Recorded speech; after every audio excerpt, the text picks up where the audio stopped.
Hello guys, kain tayo guys. May shout out.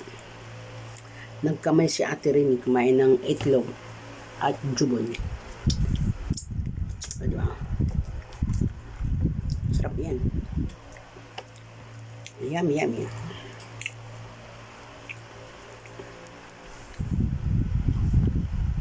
Walang bread. Ganyan lang. Dito ang buhay sa ibang bansa. Ang alam sa lang mo, kundi itlog, kubos, na may jubon. Ganyan yung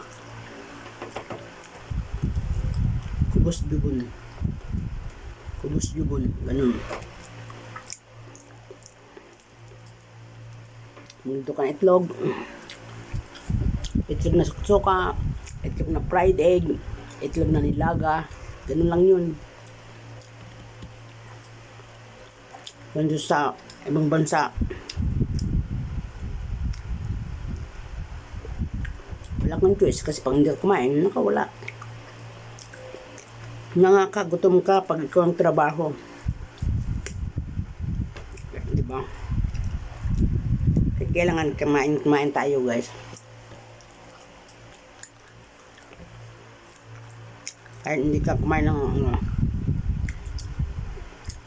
diba?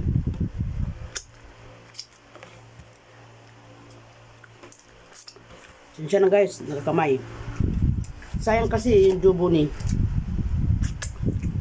pag hindi inubos, diba? Masarap naman to eh. Saka kamay ko naman to eh.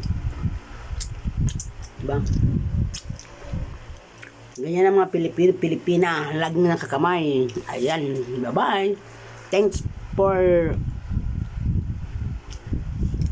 my video today. Hindi ako makapagpasalita. Bye-bye guys, love you.